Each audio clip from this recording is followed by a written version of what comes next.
መጀመሪያ ስለ ቀይ ባህር አፋሮች እናወራለን። ከዛን ሞር ወደ አማራው እየመጣን እንሄዳለን። በውይይት እያጠናከርነው እየተደራጀ ይሄዳል ማለት ነው።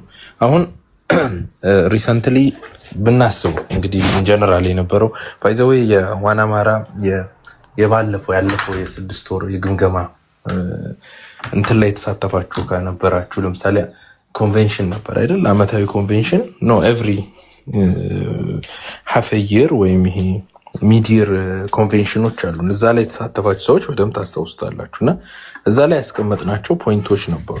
ከዛ ውስጥ አንዱ ምንድነው ልክ እንደ ራሻ እንደውም ከኛ ተኮርጆ ነው እንዴ እስኪያስብል ድረስ አንድ ያነሳነው ፖይንት አለ። ራሻዎች ከዩክሬን ዶንባስ የሚባለውን ቦታ ለማምጣት ምንድነው ያደረጉት?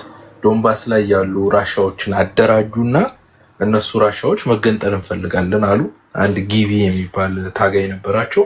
በሱ አታገሉ መጨረሻ ዩክሬኖች ደግሞ እነዚህ ተገንጣይ ኃይሎች እያለች መጨፍጨፍ ጀመረች። ራሻ እነሱን ለመታደግ ነው የገባችው። ስለዚህ ራሻ እያደረገች ያለችው ምንድነው የሰብአዊ ሰውን የማዳን አይነት እንቅስቃሴ እንደምታረግ አስመስላ ነው የገባችባቸው። ብልጽግናም ይሄንን ሊከተል ይችላል ብለን ነበር። ያሁኑም የመጨረሻው ዶክመንት ላይ እስከ መጨረሻ አፋርም ደግሞ አፋርን አንድ ካረግነው በኋላ የጅቡቲን አፋር የኢትዮጵያን አፋርና የኤርትራን አፋር አንድ ካረግነው በኋላ መጨረሻ አፋር ራሱ ደግሞ አገር ሊሆን ሊል ይችላል። ቢኮዝ የቀይ ባህር አፋሮች ያ ነው ሀሳባቸው። አብይ አዲስ ማለት ያው ከራሻም ኮርጇል። አይ ዶንት ኖ ሲ ፖለቲካ እየመጣ ይሰማል አይሰማም ባናቅም ቶታሊ የተከተሉት እኛ ሊሆን ይችላል ብለን ካስቀመጥነው አንዱን የተከተሉት which is አፋሮችን በማደራጀት የኢትዮጵያና የኤርትራን አፋሮች ማዋሃድ ነው። የኢትዮጵያና የኤርትራ አፋር ተዋሃደ ማለት ምን ተፈጠረ ማለት ነው? አሰብ ያለችው አፋር ላይ ነው ያላችሁ፣ የኤርትራ አፋር ላይ ነው አሰብ ያለችው። ኦኬ እሷን አፋር ኢትዮጵያ ካለው አፋር ጋር መቀላቀል ነው በቃ ካልኩሌሽን ያን ነው እየተሰራ ያለው።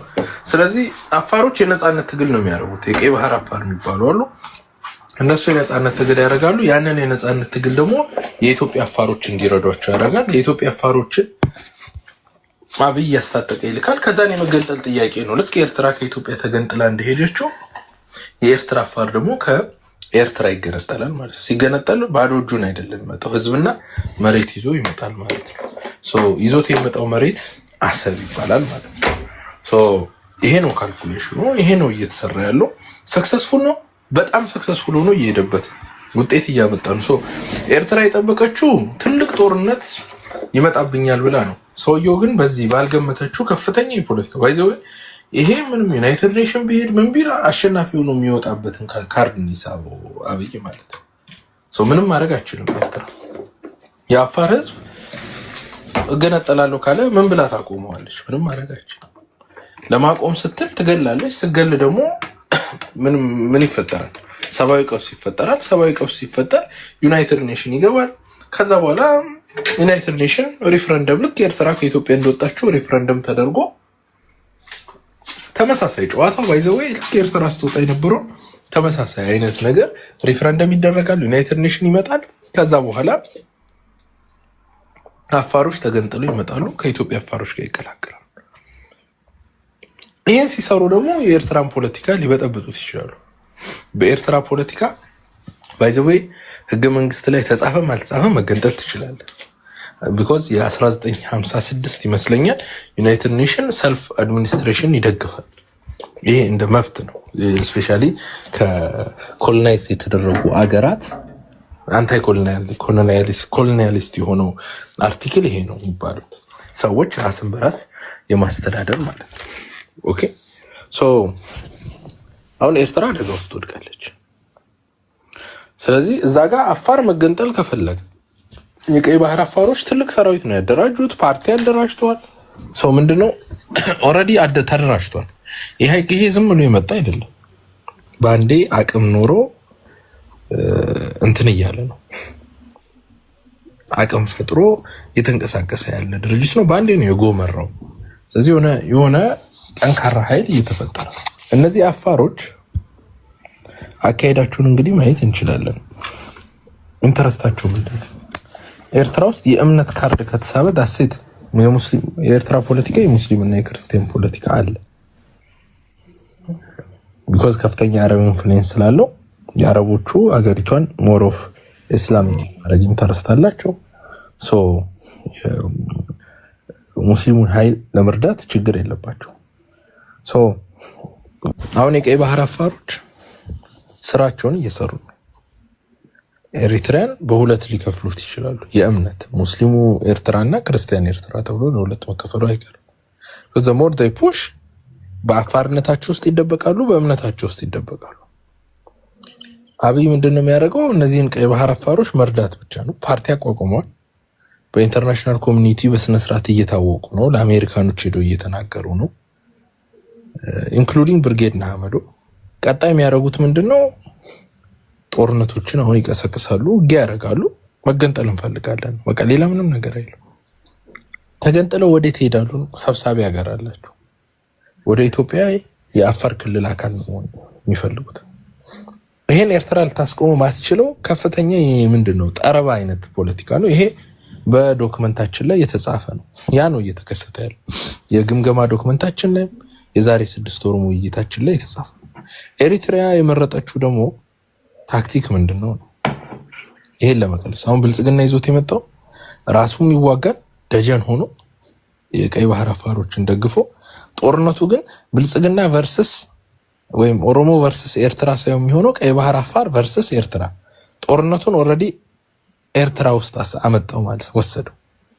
ማና ማን ነው የሚዋጋው? ሁለት የኤርትራ አፋርና ኤሪትሪያኖች ነው የሚዋጉት። ቀሪው ኤርትራን አፋሮች ደግሞ ጫና በበዛባቸው ቁጥር የእምነት ካርድ ይስባሉ፣ ሙስሊሙ ያስነካቸው።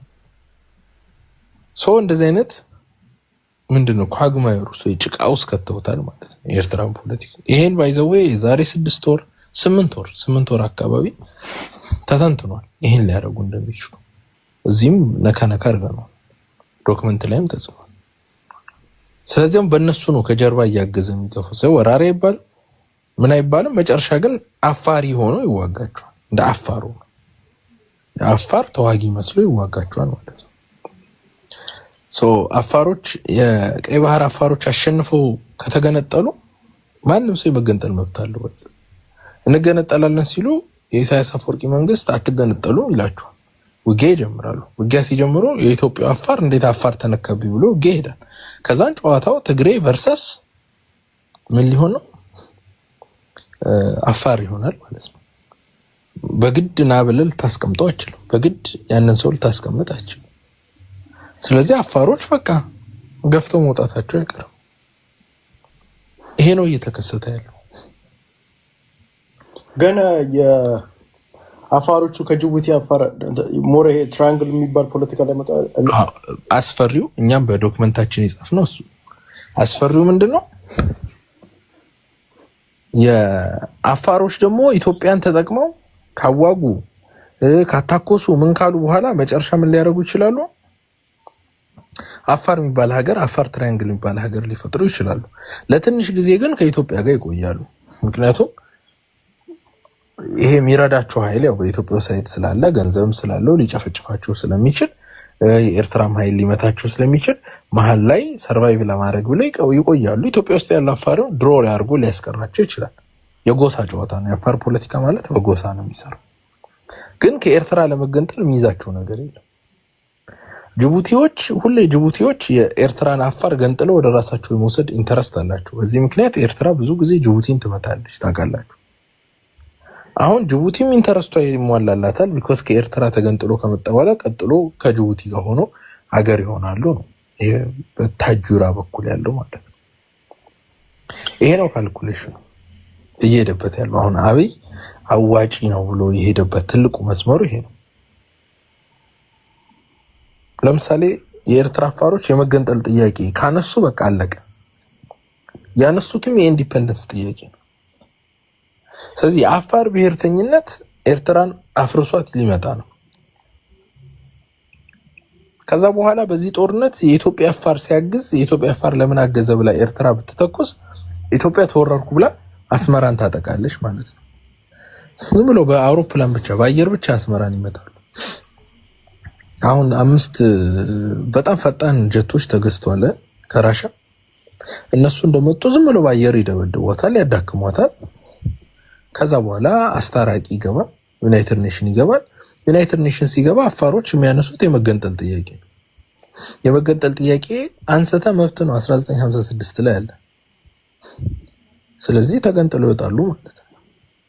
አሁን የብሔር የማንነት ጉዳይ ስለሆነ የትኛውም አፋር በጋራ ይቆምባቸዋል። ይሄን ካርድ አብይ ስቦታል። ይሄ እንደሚስበው ደግሞ የዛሬ 8 ወርም የዛሬ 1 ዓመትም ተናግረናል። ኤሪትሪያኖችን ስንነግራቸው ነበር።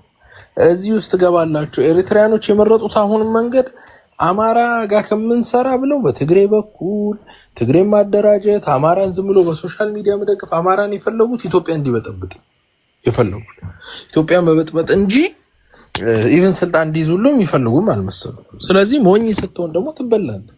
አብይ ቆቅ ነው። ከህወሓት ጋር እየሰሩ ነው።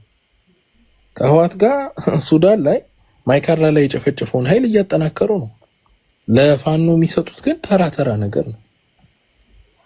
ደህና ተተኳሽ አይሰጡም፣ ደህና መሳሪያ አይሰጡም።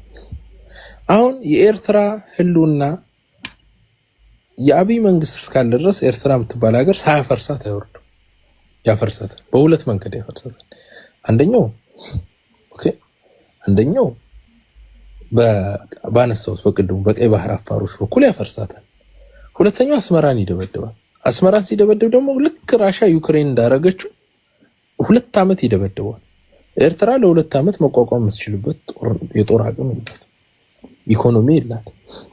ዝም ብሎ ያደቃት። አብይ የሚፈልገው ባይዘው አሰብን ብቻ አይደለም፣ ምጽዋን ይፈልጋል፣ አስመራን ይፈልጋል። ምን እንደሚያደርግ ነገር ዝም ብሎ ያደክማታል። መጀመሪያ አሰብን ያስመልሳል። አሰብ ላይ ስራ ይጀምራል። ስራ ይጀምራል። በቃ ቢዝነስ ይጀምራል። ወደው መጠቀም ይጀምራል። ከአፋሮች ከሆነ ገንጥሎ ወስዶ ማለት ነው። ከዛን ደግሞ ከኤርትራ ጋር ያልተቋረጠ ጦርነት እያደረገ ያደክማታል። የኢሳያስ እድሜ እያረጀ ነው እንደምታውቁት። 2-3 ዓመት በኋላ ኢሳያስ ሜቢ የመወሰን አቅሙ ይቀንሳል፣ በህይወትም ላይኖር ይችላል። ከዛ በኋላ ኤርትራ የምትባለው አገር አብዛኛው የኤርትራ ወጣት ትውልድ ያለው የት ነው? ውጪ ነው። ዌስተርናይዝድ ነው። የብርጌድ ንሓመዶ የሚባለው ኃይል ወደ ስልጣን ይመጣል ማለት ነው። ብርጌድ ንሓመዶ ማለት የአጋሚ ትግሬዎች ነው። እንትኑ ራሱ ኃይሉ ራሱ ኤርትራውያን አይደሉም። አብዛኞቹ አካለ ጉዛ ይሰራሉ። አኪላ ለምንድን ነው ያሰራቸው? ሪሰንትሊ አይ ቲንክ አመራሮቹ ታስሯል።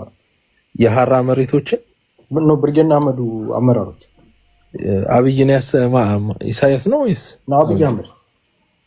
ያላመነው ነገር አለ። እነሱ ገብቷቸዋል ማለት አገራቸውን አሳልፎ መስጠት አልፈለጉም። ግን ከፊሉ ብርጌድ ንሓመዶ አጋሚ ነው። አጋሚ ማለት ትግሬ ነው፣ የኢትዮጵያ ትግሬ ነው።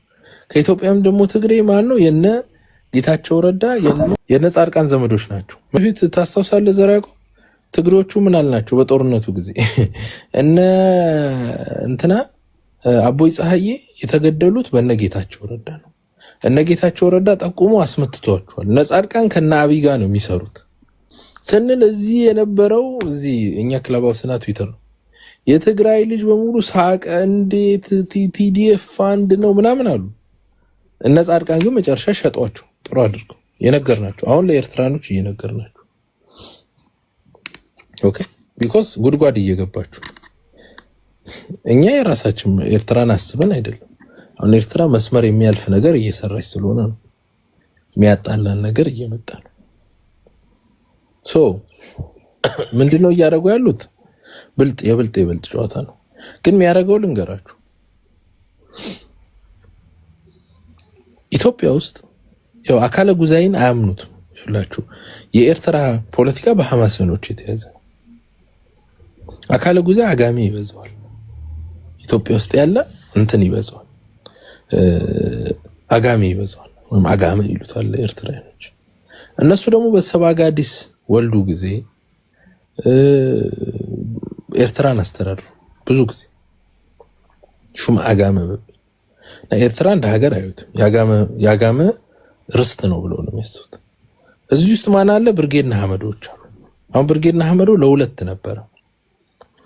የኤርትራ ትግሬም የኤርትራ አጋሚም ገብቶበት ነበር። አሁን አብይ ምን አረገ? ኢትዮጵያ ውስጥ ያሉትን ትግሬዎቹን በሙሉ አስሯቸው። ማን ቀረ? አጋሚው ቀረ። አጋሚዎቹ ብርጌድ ንሓመዶን ወጥረው ይዘውታል። ይኸውላችሁ የኤሪትሪያን ሹም አጋሞች አስተዳድረዋታል ለብዙ ጊዜ 15ኛው ክፍለ ዘመን ምናምን። በዛ ጊዜ እነ ሰባጋዲስ ወልዱን ማያቅ ሰው የለም። ሰባጋዲሶች ሲያስተዳድሩት ነበር። አሁን ሰባጋዲሶች ምንድነው የሚያስቡት? የነ ጻድቃን ቡድን ጻድቃን ጠላቱ ኤርትራ ነች። ከመለስ ጋር ጸባቸው ጻድቃን እሰያ ብርሃ ምናምን ጸባቸው ለምን ኤሪትራ ሪፍረንደም አረገች ነው። ለምን ለኤርትራ ወደብ ተሰጠ ነው። ከኤርትራ ጋር ነው ችግራቸው። ስፔሻሊ ጻድቃን ለምን አጋሚ ነው። ጻድቃን ኤርትራ የምትገባይ መሬት ናት ብሎ ነው የሚያስበው። ቢኮዝ በአንድ ወቅት እነዚህ እንትን ስላሉ ማለት ነው ስላስተዳደሩ። ሶ ብርጌድ ንሓመዶን ሁለት ቡድን ነው ያደራጀው። አንደኛው የነ ጻድቃን ቡድን፣ ሁለተኛው ደግሞ የቲፒኤልኤፍ ቡድን። የቲፒኤልኤፍ ቡድን የብርጌድ ንሓመዶን ማለት የትግሬና የአጋሚ ሚክስ ነው ድርጅቱ ራሱ። አፋሮች ኤርትራ ውስጥ ቁጥራቸው ትንሽ ነው። ኤርትራ ውስጥ ደግሞ ትግሬዎች ቁጥራቸው ትንሽ ነው። ገብታችሁ? ኤርትራዎች ደግሞ አፋር ውስጥ ቁጥራቸው ትንሽ ነው። አፋር በአፋር ቀጠና ማጆሪቲ ነው። አፋር የራሴ መሬት ይዤ ልሄድ ነው እያለ ያለው። ምንም ማድረግ አይችልም። ስለዚህ ኤሪትራ ከባድ ፖለቲካ ነው እየተሰራበት ያለው። አሁን ሁለተኛው ፖለቲካ ምንድነው? የነጻድቃን ቡድን ነው። የነጻድቃን ቡድን ትግራይ ለሁለት ተከፍሏል። አንደኛው ትግሬ ለሁለት ተከፍሏል። አንደኛው አጋሚዎችና ትግሬ ሆኗል። አጋሚዎቹ ኤሪትራ ወደ ኢትዮጵያ እንድገባ ይፈልጋሉ፣ ማስተዳደር ይፈልጋሉ። because ርስታችን ነው ብለው ያስባሉ። እሱም ብቻ ሳይሆን ውስጥ ያለውን የትግሬና የአጋሚ ፉክክር ውስጥ ለትግሬው ተደርቦ የመጣው የኤርትራው ኃይል ነው። ኤርትራ ውስጥ 56% ትግሬ ነው። እሱ ለማን ተደርቧል? ለእነ ደብረጽዮን ተደርቧል። ቢኮዝ እነ ደብረጽዮን ትግሬ ናቸው፣ አሻዎች ናቸው፣ አድዋ፣ ሽረ፣ አክሱም ናቸው። ከዛ ውጭ ያለው ዞባ ትግራይ ወይም ደቡብ ትግራይ፣ ምዕራብ ትግራይ which is ወደ አጋማ ያለው ማዕከላዊ ትግራይ በሙሉ በአንድ በኩል ተሰልፏል። ብርጌድ ንሓመዶን ዋና የተደራጀው የመጀመሪያው ህግደፍን በውጭ ሀገር ያሉ ህግደፎችን ለማሸማቀቅ የቲዲኤፍ ልጆች ነው የመሰረቱት። የቲዲኤፍ ልጆች ማለት አብዛኛው የትግራይ ልጆች ናቸው። ትግሬዎቹ ማለት ነው። አጋሚዎቹ አሁን ትግራይን እንደ ትግሬ ብላችሁ እንዳትይዙ። ትግሬና አጋማ ነው አሁን ሆኗል። በቃ ተለያይተዋል። የነ ጻድቃኑ አጋማ ነው፣ የነ ደብረጽዮኑ ትግሬ። ይሄ ሀቅ ኦልሬዲ በጎጥ እየተቀጣቀሉ ስለሆነ ማለት ነው። ለምሳሌ አሁን በቅርቡ ከትናንት ወዲያ የተንቤን ፓርቲ ተመስርቷል። የተንቤን ፖለቲካ ፓርቲ እንደውም የንጉስ ኮፍያ አድርገው ምናምን ያው እንትናን አፄ ዮሐንስ የኛ ዘር ነው ለማለት ማለት ወደ ነገሮች ተበላሽተዋል። አሁን ብርጌድ ንሓመዶን ማን መዋጠው? አጋሚ ዋጠው። ለምን? ብርጌድ ንሓመዶን ውስጥ ትግሬዎች ነበሩ። አብይ አዲስ አበባ ያሉትን ትግሬዎቹን በሙሉ አሰረና ተንቤኖቹ ይሄ አጋሚዎቹ ዶሚኔት እንዲያደርጉት አደረገ። የምን አጋሚዎች? የአካለ ጉዛይ አጋሚዎች ዶሚኔት እንዲያደርጉት አደረገ። ስለዚህ የብርጌድ ንሓመዶን ሰዎች መጨረሻ ግልጋሎታቸው የአብይ አህመድ አሊን ህልም ማሳካት ነው። አሁን ብርጌድ ንሓመዶን የማን ፓርቲ ሆኗል ማለት ነው? የአብይ አህመድ አሊ ፓርቲ ሆኗል። የግል በራሱ ቁልፍ የሚታዘዝ ልክ መኪና ስትበቁልፍ እንደምታስነሳው ተናገር ሲላቸው የሚናገሩ ምናምን አድርጓቸው በደንብ ነው ብር የሚረዳቸው። ብዙ ነገር አመቻችቶላቸው። ኦኬ ሶ ኤሪትሪያ ከጨዋታ እየወጣት ነው ያለው። አሁን ኤሪትሪያ አደጋ ውስጥ ወድቃለች። በቃ በጣም አደጋ ውስጥ፣ ትልቅ አደጋ ውስጥ በወደቀች ሰዓት የኤርትራ ፖለቲካ ምንድነው የወሰነው? ትግሬን ተጠቅመን አብይን እንጥላለን፣ አማራን ደግሞ ትንሽ መሳሪያ እየሰጠን ዝም ብለን ወይ 4 ኪሎ ማይገባም ወይ ምን አይልም ያዝለቀቅ ያረገ አይነት ጨዋታ ጫወታለው ነው። እዚህ ጋር ነው ሚስቴኩ የመጣው። ህወሓትን ታስታጥቃለች ሱዳን ላይ እስኪ በቃው መኪና ገዝታ መሳሪያ ሰርታ ምን ብላ ታሰለጥናለች? ምን ትላለች? ለአማራ ሲሆን ግን አሰጣቸውም፣ ተተኳሽም አሰጥም። ስለዚህ ጨዋታው አሁን ተግባብተን ኤሪትራ በቃ የመጨረሻ አክተር ድራማ ልትጫወት ነው የፈለገችው። በቃ እንደ ቢግ ቦስ ማለት ነው። አሁን ቢግ ቦሱ ወይም ዋናው ኪ ፕሌየር ፋኖ ነው። ኤሪትራ ህወሓትን የምታስታጥቅ ከሆነ እኛ ደግሞ በወልቃይት በኩል የብልጽግና ሰራዊት ሲያልፍ መብታችን ነው። በሩን ከፍተን እንለቃቸዋለን። እንደፈለገ ሄደው መምታት ይችላሉ። ምክንያቱም ጠላታችን እያስታጠቀች ነው፣ ከበባ ውስጥ እየከተተችን ነው። ኦኬ የአማራ መሬት ትልቁ ኮሪደሩ ከሌላ ሀገር ጋር የሚወሰነው በሱዳን በኩል። ያን ኮሪደር አሳልፈን ለማንም አንሰጥም። ያን ኮሪደር በወልቃይት በኩል ይዘነዋል። በየት በኩል እየከፈተችብን ነው? ልከፍትብን ያለችው በሱዳን በኩል ማለት ነው። ስለዚህ አማራ በወልቃይት በኩል የከፈትነውን በር በሱዳን በኩል ልዘጋብን የፈለገችው። ለዚህ ኤርትራ በጣም የአንበሳውን ድርሻ እየተወጣች። ኦኬ ስለዚህ አሁን ኤርትራ ጊዜው ሳይረፍድ ብልጽግና መጣል ነው ኢትዮጵያ ማፍረስ ነው የሚለው ላይ ቆም ብሎ ማሰብ ያስፈልጋል። ኢትዮጵያ ማፍረስ ነው ከሆነ አይሰራም። ሊፈርስ የሚችል ሀገር አይደለም። በጣም ጠንካራ ሀገር የሚፈርስ አይደለም። ኢትዮጵያ አይፈርስም። ኖርማሊ ዝም ብለን ሁላችንም ተስማምተን እናፍረስ ብንልም አናፈርሰውም። የኮ ያጼ ምንዲክ ሀገር በጣም በጠንካራ አለት ላይ የተመሰረተ። ስለዚህ አማራ ለኤርትራ ጠላቱ አይደለም። የአሰብ ኢንተረስት የለንም። አሰብ መጣ ቀረ we do not care። ይሄን ያውቃሉ ኤርትራውያኖች። ትግራይ ኢንተረስት አላት።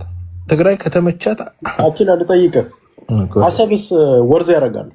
አሁን ለምሳሌ እኛን ውሰድ ብንል እንትና አድርገ ነው ገና ለገና አስጠብቀን እሱን ገና ለሱ ራሱ ፕሮቴክሽን ማድረግ ራሱ ቀላል አይደለም። ኪሳራ እንደ ኢትዮጵያ ራሱ ብናየው ጅቡቲን መጠቀም አይሻልም? እንደ ኢትዮጵያ ስታየው ጅቡቲን ራሱ መጠቀም አይሻልም? ከፈለገን አሁን ለምሳሌ ወደፊት እኛን ሄልፕ የሚያደርጉን ከሆነ በዛ ንጎሽት ልናደርግ እንችላለን አይደል? እንደ አማራውን ለምሳሌ ሄልፕ የሚያደርጉን ከሆነ ጅቡቲን ከመጠቀም እነሱ ጋር አሁን ለምሳሌ ተስማምተን ልንጠቀም እንችላለን። ከዛ የዘለለ ግን አሁን ለምሳሌ እንዲቭን እንፈልግ ብንል ራሱ ወርዝ ያደርጋሉ። ገና ለሱ ራሱ ጥበቃ ራሱን የቻለ ኮስት አይደለም።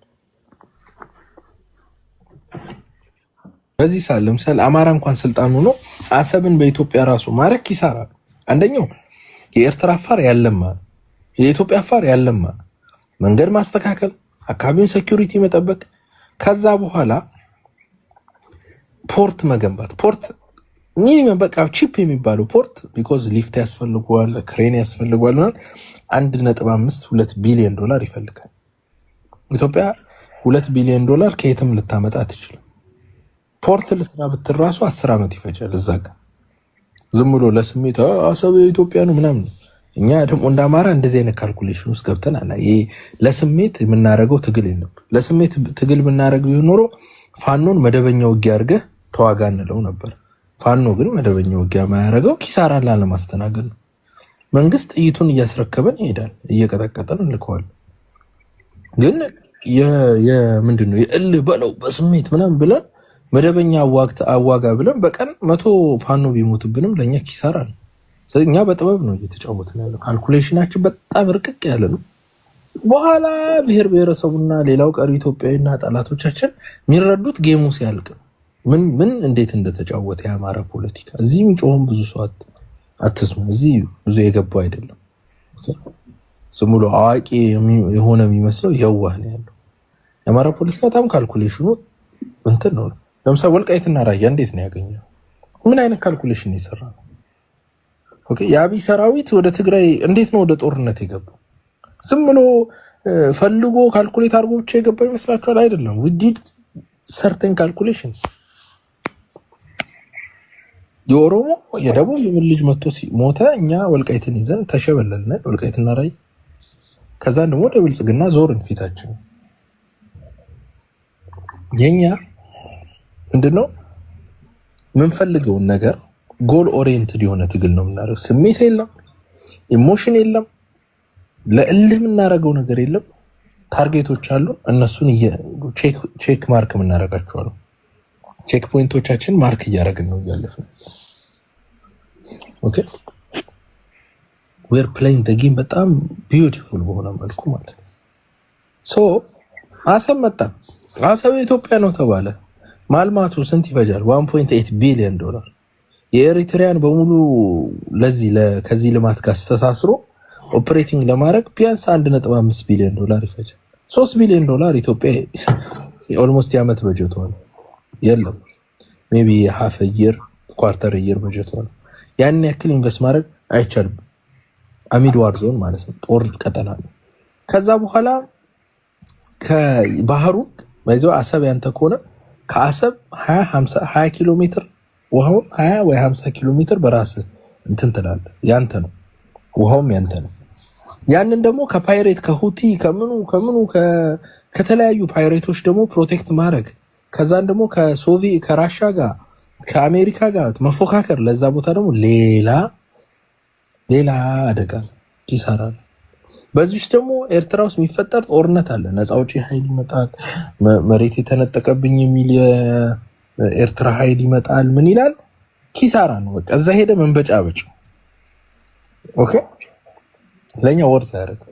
እኛ ጅቡቲ ላይ በቃ አንሰጥሽም ብር ቀንሰናል ብለን ከመጣሽ ነው ካልሆነ የራስሽ ጉዳይ ማለት እንችላለን። የኤርትራ ኃይል ከኛ ጋር ለምኑ ነው የሚሰራው።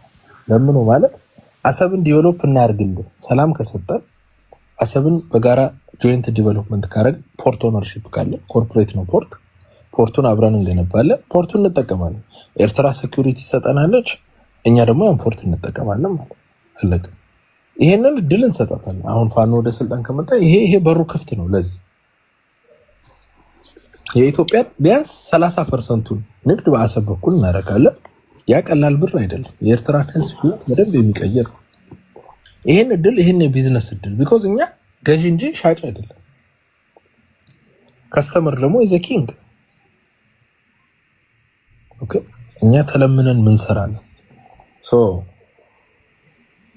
ከጅቡቲ ጋር እያፎካከርን ምናምን ብር እየቀናነስን እንጫወታለን። በጋራ ኤርትራም ታተርፋለች፣ እኛም እያተረፍን እንጠቀማለን።